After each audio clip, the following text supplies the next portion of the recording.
The new cast list is up in 5, 4, 3, 2, 1.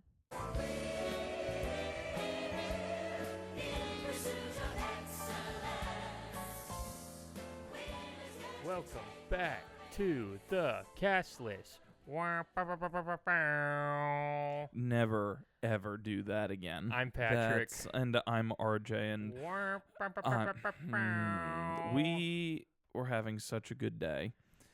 And We've actually had a really fun day. You've done something so bizarrely stupid after we just listened to an excellent song to start the show. Patrick's off the notebook today. Yeah. Oh, yeah. You going wild. I'm going off script today, baby. Yep. Are you going off, or did you just forget it? No, I didn't have the energy to write down things, so I was just like, eh. Yeah. Well, welcome back to the podcast, everyone. To the cast list. Welcome back. We're very glad you're here. If you're new here, welcome. We hope you enjoyed. This is episode 6, which is crazy. Episode 6. Now, you're saying that every episode is crazy. But now, I do feel that way.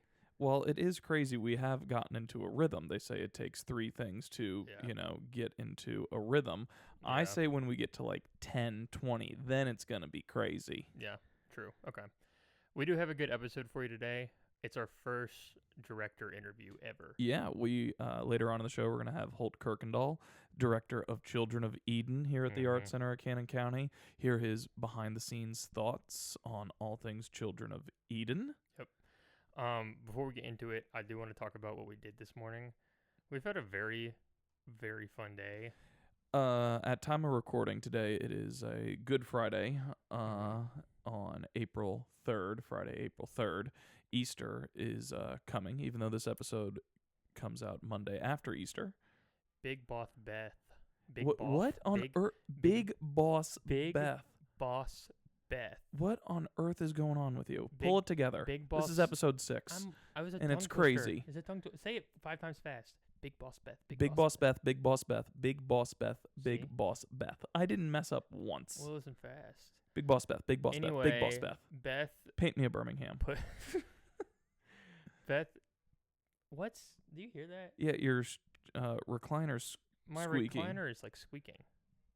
Well, I don't think they can hear it. Okay. Press on, Patrick. Come on now. Anyway, Beth put together an Easter egg hunt for us this morning, and it was really fun, but I was expecting, just like your friendly neighborhood Easter egg hunt. Walk around, find some eggs. Yeah. Beth,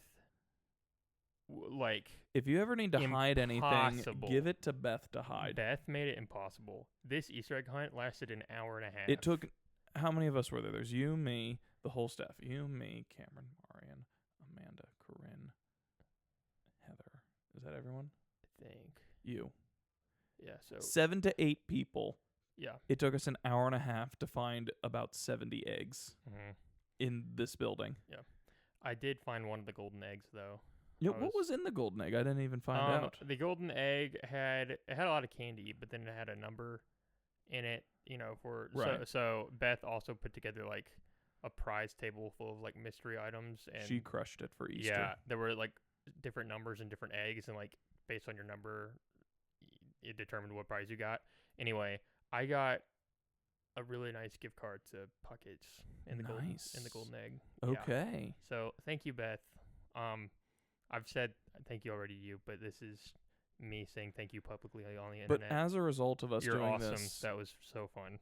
As a result of us doing this Easter egg hunt, we are all now exhausted. I'm so tired. And it has been a very unproductive day here at the Art Center of Cannon County.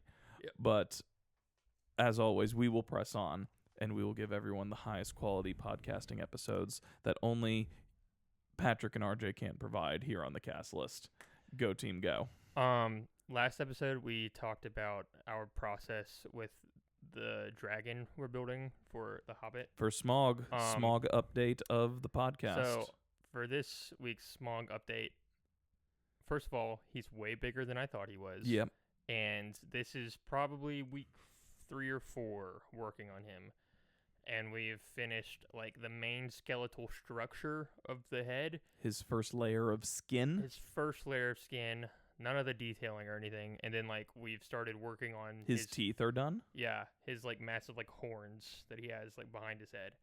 He's gonna be like 6 feet long when all is said and done. He's gonna be huge. So if you want to see him, Get tickets for The Hobbit. get tickets to The Hobbit. May 2nd to May 9th, 2 Yes. p.m. here at the Arts Center, Cannon County.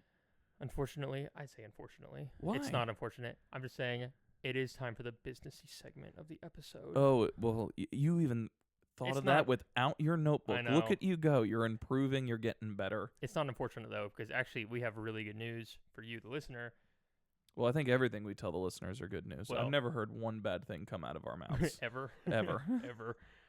But this is especially good because for the entire month of April, the whole month of April, it is tax-free April at the Art Center of Cannon County.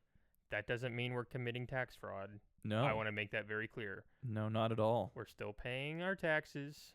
The Art Center is just covering them for our Yeah. patrons. So anything you buy in the gift shop, completely tax-free Completely for tax-free. the whole month of April. So Oh, yeah. take advantage of that while you can. Yep. Come and get all the trinkets and tchotchkes and soaps and shampoos you could get your hands on. It's also a big, big time for the artists and the art patrons here Oh, yeah. at the Art Center of Cannon County because we have, Tell us about us. we have two big announcements. Announcement number one, we have an artist reception coming up on April 12th. So it's coming up very quickly, but it's coming up on April 12th from 1 p.m. to 3 p.m. And that is a reception for anyone who wants to attend, and most of the artists who have artwork hanging in the Burger Gallery will be attending to answer questions about their art, and people can just mingle and chat and appreciate art together. I've got to say, I really, really like the art that's up in the is galleries one of right now. This is one of It's my favorite exhibits we've had. without a doubt, one of my favorite Mhm. exhibits. We have so we have two galleries. Both of them right now are very strong, Just very splendid. very like high. Very eye-pleasing. Yeah, please come check it out. Like so many pieces have sold already. Deservingly. Deservingly, yeah. So if you want any more information about that, visit our website, artcenterofcc.com. Or just come on in when we're open. Yeah. Come to the reception. And then artist announcement number 2 is a fun one, especially for all of you artists listening. We are having a group art show opening on July 22nd. That is an open call for all art submissions. Now, you still have to apply to have your art accepted and put on display here at the Art Center. But we're having an open call to anyone and everyone to make a community-wide art exhibit here at the Art Center. Patrick, are you saying anyone could submit any art? Anyone could submit any art. That's absolutely bonkers. If it is physical media, if it is any version of physical media, you can submit it. That means if RJ drew a pretty picture of a butterfly with some crayons, oh, he could submit it. Now, I need to get to work on my pretty I was about to butterfly say, picture with crayons. yeah. So if you're interested in that, check out our website, but also you can email whiteoak@artcenterofcc.com for more information about that and potentially have your art displayed here. So that would be super cool. That'd be super swell. Fun fact, I have never had any of my art on display here, but every year during our White Oak Craft Fair, I do draw some pretty pictures with crayons, and they are hanging on our fridge in the kitchen. Yes, here well, at we the Art have we have to show off something that you've halfway accomplished, and those drawings with crayons certainly show that you do People- stuff around here, Patrick. I've gotten many compliments about them. Yeah, they go, "Oh, it's so sweet that you Like, let some of the summer camp some kids kid draw you guys some pictures, and Yeah. you put it on display in your kitchen for you all to look at." Whose child drew that? It's Yeah, so whose cute. child drew that? I go, "Oh, that's our college graduate assistant, Patrick." Yeah. Well, Yeah. I'm not gonna stop doing Well, it. though. speaking of you moving up into the adult world and all, last episode we talked about this thing, but now it has happened. You have acquired Oh yeah. your dog, I Penelope Potato. Yeah. So I have adopted the dog. And guys, Penelope Potato, for people who didn't listen last episode, Penelope Potato is a rescue French bulldog. She is 1 year old. She had a rough past. She was starved and abused, and she had to have puppies. And she wasn't doing well. But now I have her, and she's the cutest dog ever. She sleeps all day long, and I took her on a walk the other day, and about halfway through the walk, she decided that walking wasn't for her, and I had to carry her all the way back. And She'll never learn. I've never heard her bark once, and she just sits and looks at you and wants you to hold her. She's kind of like a cat, and I love her with Except not at all. Except not at all. And I love her with my whole heart. And You must really love the dog because you gave up doing something to go get Penelope Potato. To put into perspective. What did you give up that I got to do and had a glorious time doing that you missed out on? So to put into perspective how much I love this dog, last week, on the day I was getting my dog for the first time, I had to miss out on going with RJ and a bunch of other theater friends, to go see The Mummy Returns, starring Brendan Fraser at the movie. And Rachel Weisz. And Dwayne The Rock Johnson. Yes. And It's the sequel to, for those of you who don't know, The Mummy Returns is the sequel to the 1999 cinematic masterpiece, The Mummy, and starring Brendan Fraser and Rachel Weisz. The Mummy is a perfect cinematic masterpiece. It It's is. So I think if people continue to listen and they continue to get to know us, they're going to learn how much I especially love The Mummy. It's so good. It is one of my If favorite you movies have of all not time. watched it, please do yourself a favor and watch it. It's got action, it's got romance, it's got mummies, it's got It's deserts. ridiculous, Yeah. but it's Oh, so it's great. so good. And the sequel is just, it's like good leftovers. Yeah. You know, it's Yeah. literally the same thing as the first one, except a little dried out. Yeah. But, we had a great time. And I know you went to go rescue a dog, I and that's know. very admirable. But, did you miss out? So yeah, I was really excited to have the chance to go see The Mummy Returns in theaters on the big screen, but I had better things to do. I had to get Penelope Potato. You had to get Penelope Potato. Well, RJ, we have a really good interview to get into. Yes, we do. And I want to leave the listeners with enough time to get into that. Yeah. And so, without further ado, Let's talk to Holt. let's talk to Holt Kirkindoll, the director of Children of Eden, in 3, 2, 1, whoosh. Holt's here. Welcome back. Holt Kirkindoll, thank you so much Yeah. for being here. You're welcome.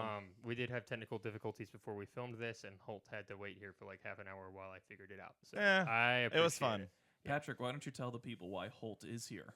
Holt is here because we are doing our first ever director interview on the cast list. Yeah. Very, very exciting. We've had guests before, but this is like the first of like our director interview series. And so we're hoping, starting with Holt's, every show we do, we'll be interviewing the directors for that show. Typically towards like the middle or the end of the process, so we can just like get an idea of like what their vision was, how their experience was, and then they can advertise the last weekend of their show. So thank you. You're welcome. Spoilers for Children of Eden. Yeah, Everyone so that should is have true. seen it by now, but you have a chance this last weekend to see If it. you are not wanting Absolutely. spoilers, you may want to fast forward to the end a little bit. I mean, it's the Bible, so That is I'm true. pretty sure that there's nothing to be spoiled. Yeah, But that is true. Just in case. That is true. But thank you very much for being here. We appreciate it.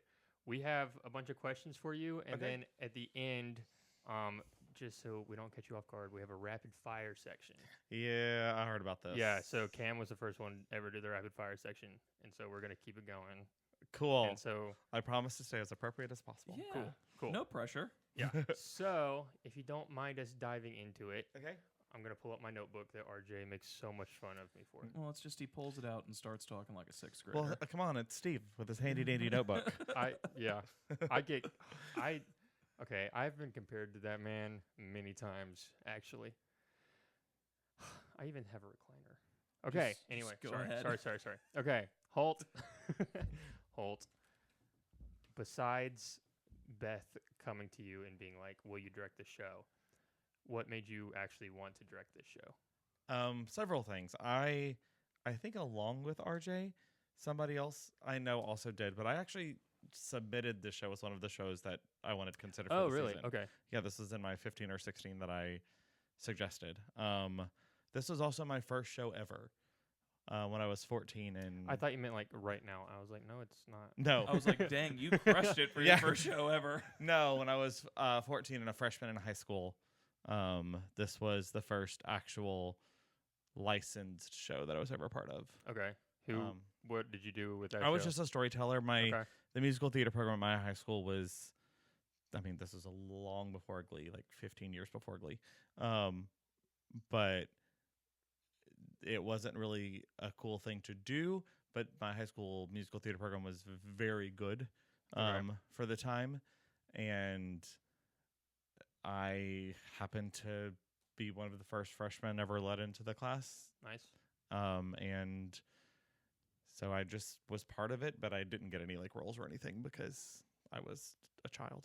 If like knowing how you were in high school, how would, like if you had to compare yourself to one Glee character in high school, Oh like God. like were you like Rachel Berry or were you like a Trouty Mouth? Like they like didn't like care like that.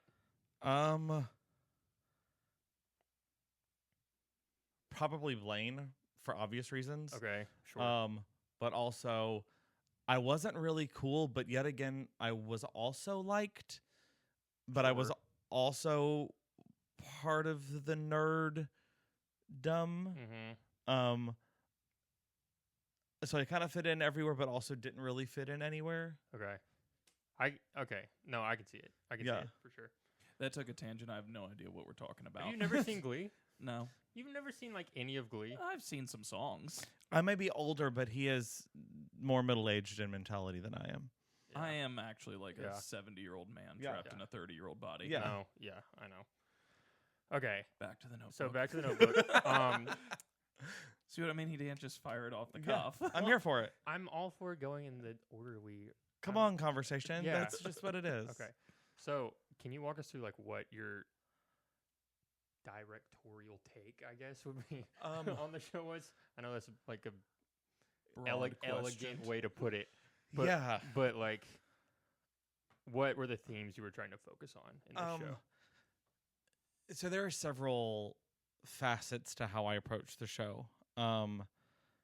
First and foremost is thinking about how to make it accessible to everyone, Okay. because I could take the hyper-religious standpoint, but that would alienate our patrons who aren't necessarily religious or Mhm. Christian in nature. Yep. But I also didn't want to do anything sacrilegious with it, because that violates my own faith journey, but it also isn't true to the source material. Mhm. So I thought, how do I tell the best story?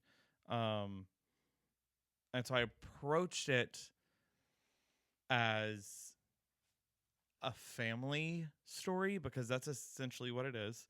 And then tried to incorporate my personal belief and or faith into the perspective that I led the actors to with their characters. So for instance, God at the beginning of the Genesis, the first 9 books of Genesis are what is the subject matter for the show. Mhm. And God is not the most layered or complex being outside of the fact that he is God at the beginning of the Bible. And a lot of productions of the show take that viewpoint on God, that we just accept what he's feeling as he's feeling it, because that's what the Bible says. Right. And that is neither relatable nor interesting to me, because anger for no reason, or anger and wrath just because you're told to have it, isn't justifiable. And so I thought, well, if we are talking scripturally and Father and God is the same yesterday, today, and forever, then the same God that came in the form of Jesus, and the same God that is present in the New Testament must also be present in the Old Testament. And so we tried to create a much more human emotional path for that character specifically. But also, from a physical standpoint, because I'm also a choreographer, Act 1 is very amorphic in the fact that it takes place in so many different varied locations with different climates and environmental factors between the Garden of Eden and the wilderness and Ring of Stones that I'm attributing to Stonehenge or whatever, where it is really hard to conceptualize a set that can work in such a fluid way. And so we have these storytellers that are the chorus that most of the time are treated more like a choir than an actual ensemble. Okay. Where they just kind of stand around and they might become plants or whatever, but it's not usually a very physical show. Whereas ours is extremely physical because I decided that I wanted the storytellers to function more like the idea of a Greek chorus or demons, Deamons, from the Greek theatrical idea, and the fact that they are just spirits and beings that exist within the world but aren't necessarily characters. And so they become the tree of knowledge, they become the ring of stones that they're in, they become the plants in the garden, they become at one point when Cain and Abel are growing up, we build a tent on stage and they become the structural foundation of the tent, and then use the tent in a choreographic way that makes it grow to show passage of time. And so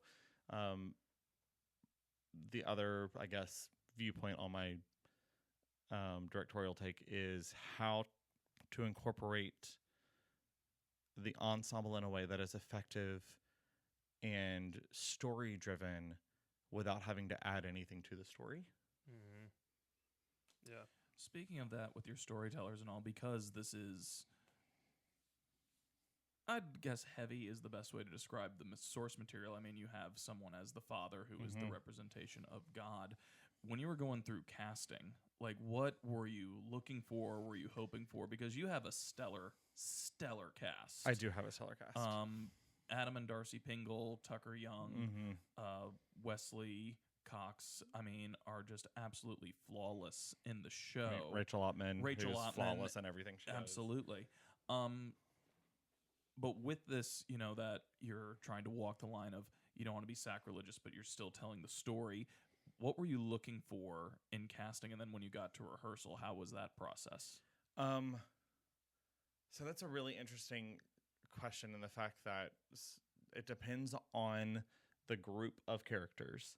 So the way the story is written is most characters, Act 1 is Adam and Eve and the story of the garden up through Eve's death, and Act 2 is Noah and the ark up through his family and the animals getting off the ark.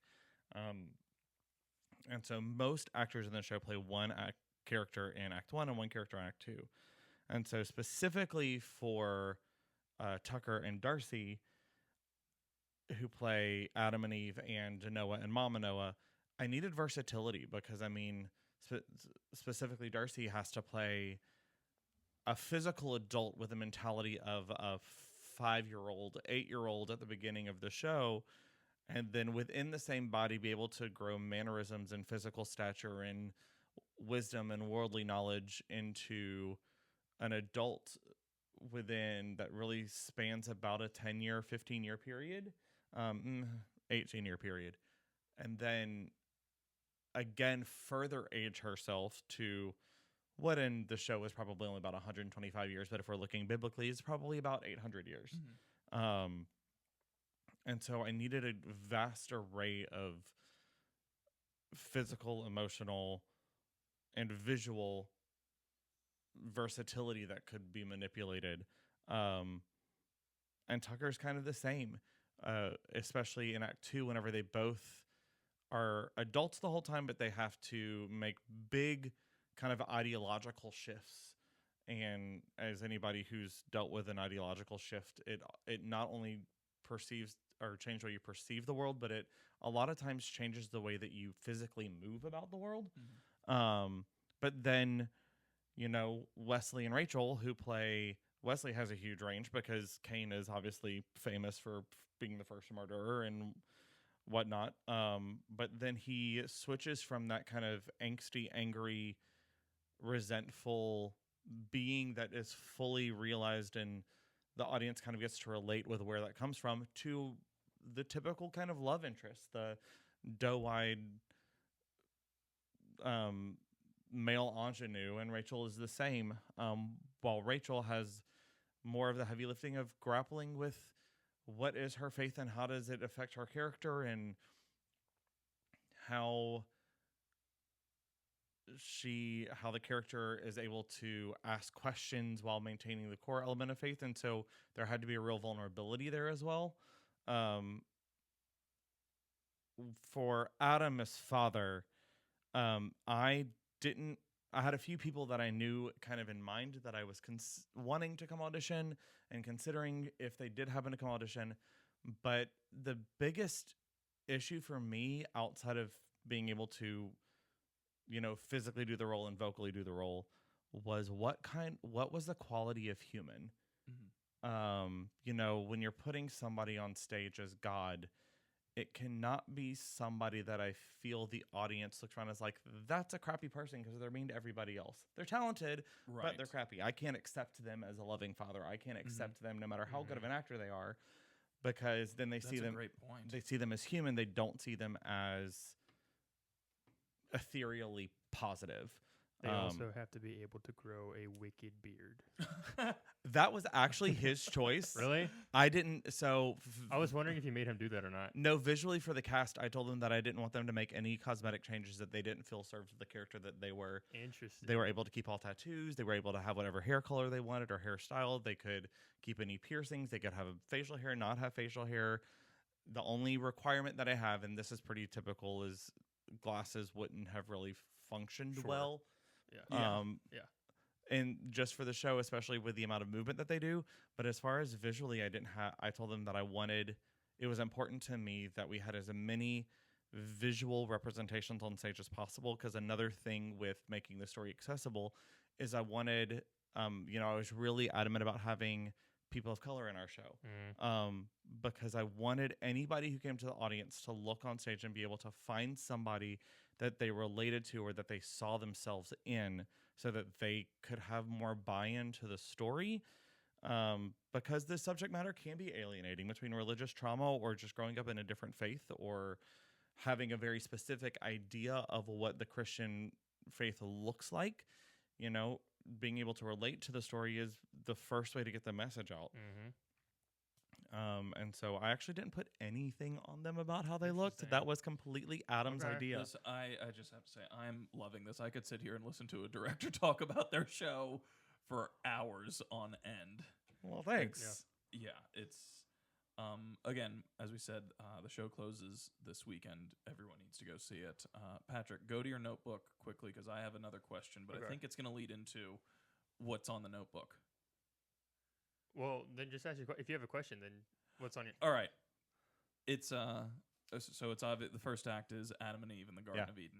My favorite part of the show, I've still talked about it with people, was the snake and the snake song. Yeah, it is. And I don't mean this as an insult to the rest of the show, because the whole show was great. I loved it. But I was like, dang, I really wanted another snake song. I really wanted another snake moment. Yeah. It was so cool. The song's really cool. How you blocked it and choreographed it. It's Thank you. Please tell me. You should tell everyone about the snake. But don't give specifics because it should make people want to come see the show. I will do don't give anything away. Okay, we'll see how good you are in post if I say too much.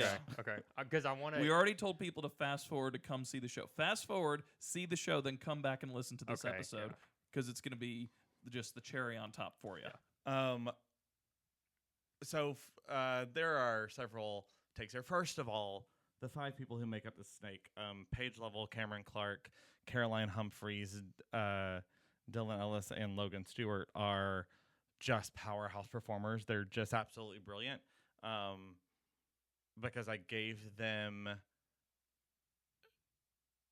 essentially led them in questions to ask them to discover a villainous archetype. And then everything that I gave them as far as movement or motivation was filtered by motivation that they had to filter through the archetype that they chose, which is kind of how we got 5 distinct different personalities within the snake. As a challenge, previously I'd choreographed a show called Alice by Heart, where everything was Alice in Wonderland and big and through life. And so I wanted to... It was a really pretty show, by the way. Yeah. It was a really pretty show. I'm proud of that one. And Lindsay Wortham. Shout out, bestie. But I challenged myself to create something as otherworldly as possible physically while still giving snake. And so there's a lot of twists and turns and partner work and hyper realistic movement, and the way that they interact with Eve and with the apple. But it wasn't my favorite part about the snake, and I can't say this about most of the show, but I think the snake is also the best written part of the show. For multiple reasons. Number one, if you just listen to the text, and we were very specific in the blocking and the directing of the lines in that portion of the script, because just on paper, the snake is known to deceive and to tempt and to get Eve to let her guard down so that she chooses to make the wrong choice, if you believe in that element of the story. And the lines where the snake is actually subverting Eve's understanding of what is right and wrong are very direct, where any time in the script the snake is dancing around the issue before they get straight to the point is when they incorporate the long S's in the snake sound. And so the actual script itself is very intentional about when they're getting to the point and when it's working around. And that same kind of pattern follows in the song. But then I also worked with the cast and tried to, after I understood their archetypes and how they were going to approach the characters in the choreography, I tried to have the snake led by the person whose archetype best fit the intention of the movement. And so there's not a head of the snake. The head of the snake is continually interchanged by the actor whose archetype would use that specific tactic that is being used within the lyrics of the song at that moment.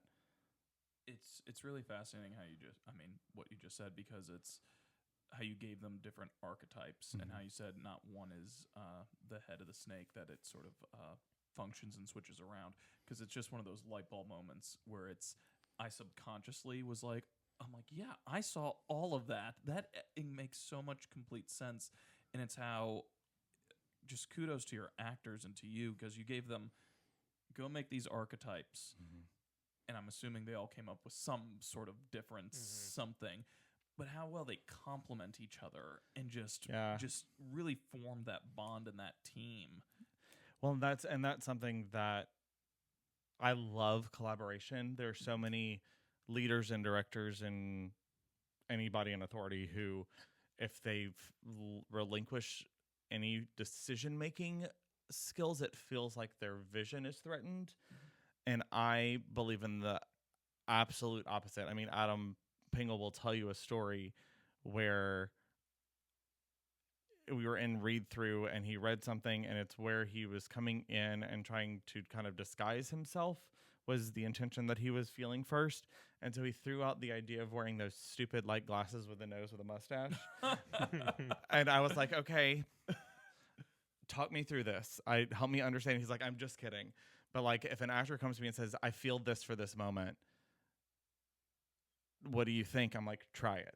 I want to see. Yeah. And so like the entire time that we were working on the snake, and it's again these 5 brilliant human beings who are just so creative and fearless in what they bring on stage and how clear they are on stage, that I would watch it and I would work on it with them, and then they would have other ideas and they would talk outside of rehearsal and incorporate it, so that the next time I saw it, like I was getting new things every time that they had already worked on and incorporated. Yeah. So even most of the time I wasn't like, that doesn't work, because they had already flushed it out so clearly amongst themselves, that I just got to say, let's tweak this. This movement isn't giving what you think it's giving, and really just adjust the picture of it, because they all brought so much to the table with intentionality. Yeah. And all that intentionality shows. I know I've told you, I've told the people, it was such a great show. Thank and you. everyone needs to go see it. Thank you. We're real proud of it. I want to ask one more question, and then for time's sake, I want to get into rapid fire. Okay. But Oh yes. you were. I do want to ask this question just because you had mentioned it a few times just now. This is not the first show you've worked on here. Yeah. You've been in shows here, correct? Yes, I've been Yeah, into you've been in a choreograph 2 and then directed and choreographed this one. Yeah. So you are a choreographer and you have a choreographer's brain. This is the first time you directed here. What has that been like, switching from, you've choreographed 2 shows, Alice Part being one of them that we just talked about. But like for you, is that difficult? Like watching, like, having to like focus on things that like aren't choreography at times when. No, I've probably directed around 40 shows. So okay. And if I direct, I choreograph, because I do have a choreographer's brain, and I was a dancer before I was a singer or actor or anything like that. But choreographing when I'm not the director is much harder. Yeah. Because it's my job to fit into the vision of someone else that's not in my head. So there are a lot of conversations about, what's your view on the objective of this character, how, especially like with Alice, Lindsay and I were already very close because we had done, 4 shows or 6 shows or something like that together. But like that script is so open-ended, and the language is so yes, it is inactive. It's more about emotional exploration than actual objectives of the character. She just kind of figures out her way in each song. And so then having an external character that is already part of the fantasy of Alice in Wonderland, who is teaching her about something, and I have to use the lyrics to take the character on the emotional journey without ever having an active word in the script about what they're doing or what's happening. Yeah.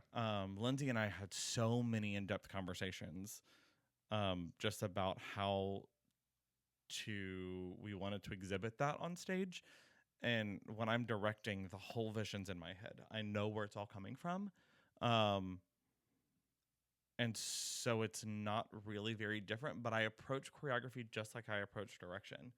What's the intent? What's the objective? What's the growth in the number? What are the themes of this show? What's the aesthetic? It's all, I don't really change the difference, because to me, good blocking should seem natural, but it's nothing more than spoken word choreography.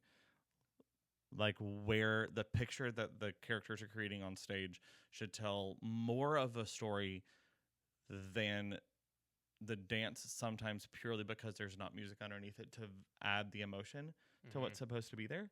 So I don't really approach them any differently, because if it doesn't feel natural to do for an actor in a line, it won't feel natural for them to do it in a song. Yeah. Fantastic. Absolutely fantastic. I love this. This is my favorite episode. I could talk about this for hours. Yes. I'm really bad at time management whenever we start talking about stuff I enjoy. Yeah. But our time is Same. now I was about coming to to an I was end. We about to must say, go to we rapid have fire to. questions. I'm sorry, Oh, these as much voice, as okay. it pains me. Okay. It's a Well, we can real continue this out of, or Yeah. we can do a part 2 if we want. Yeah. Okay, so welcome to the rapid fire section. I'm gonna throw some questions at you. You just say whatever comes to your head. All right, you ready? Sensor on. Yep. All right, since Here you're we on. go. Since you're on. No pressure. Okay, you are deserted on an island, and you can only take 3 items with you to survive. What are those 3 items? I'm guessing a cell phone is cheating to call somebody. Yeah. It's your 3 items. your 3 items. Though. Some of them might not be any use though.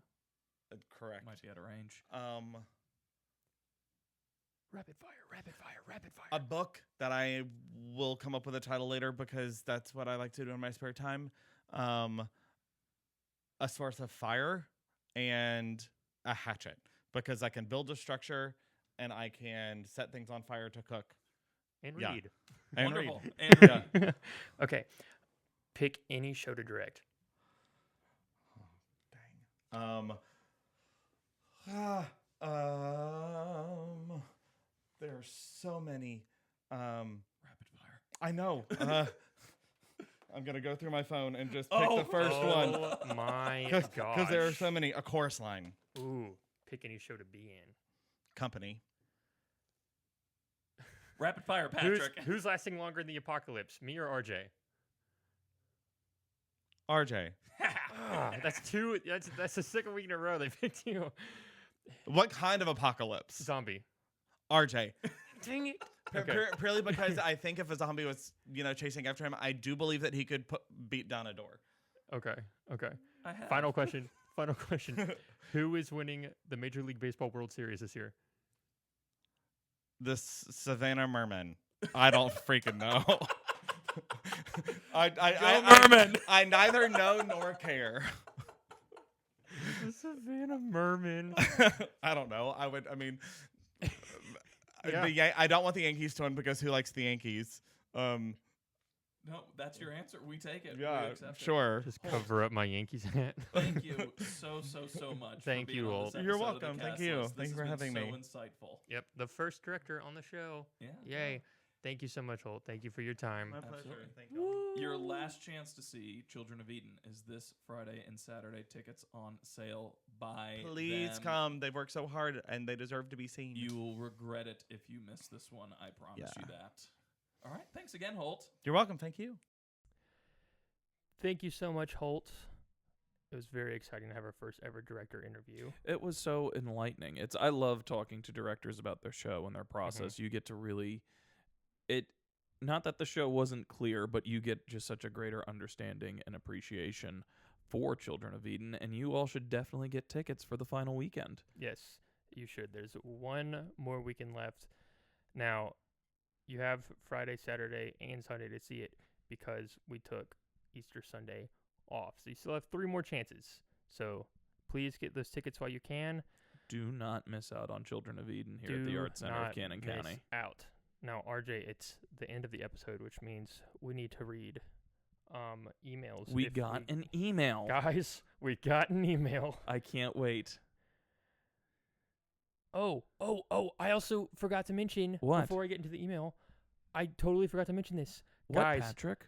we discovered last week that we have an international audience. We on do this have an podcast. international audience. Yeah. So if you're those fine folks in We have listeners in Asia, Asia, Europe, and like 2 listeners in South America. yeah, if you are those fine folks who are listening to us from outside the U.S. and North America, please shoot us an email at castlist@artcenterofcc.com because we'd love to hear from y'all. Don't really know why y'all are listening, but we're not complaining, and But we really appreciate love it. We love it, and we appreciate it. Anyway, we have an email from Sunshine Robbins. Sunshine Robbins, my school mom? Yep. She says, RJ, your school mom has listened to all the podcast episodes. Oh. You and Patrick are doing great. Oh, Patrick, I'm so excited to hear about the escapades with Penelope Potato. Way to go for rescuing her. Have a wonderful week and keep up the fun. oh, well, that's Miss Sunshine for you. Thank you, Miss Sunshine. Oh, Miss Sunshine, you old rascal, you. Well, RJ, Another episode has come and gone. Another episode has come and gone. Crazy, as you say. Crazy, crazy, crazy. Crazy, crazy, crazy. Y'all, thank you so much for listening. Yeah. We really do appreciate it. Be sure to leave us a review and leave 5 stars Mhm. on your podcast listener of choice. Helps other people find the podcast. And share us. Share us to your friends. Share us to your family. Yeah. It really does help. And we hope to see you here at the Art Center, either for Children of Eden, for one of our artist receptions, for our art show, for The Hobbit, or for anything else we have coming up. In the meantime, I'm Patrick. I'm RJ. And this has been the Cast List. See you next time. Till next time. Bye-bye. You've been listening to the Cast List. Hey, if you like what you hear, go ahead and leave the Art Center of Cannon County a good review. To see more information about current events at the Art Center, visit www.artcenterofcc.com or give us a call at 615-563-2787. We hope you enjoyed this episode, and we hope to see you at the Art Center soon.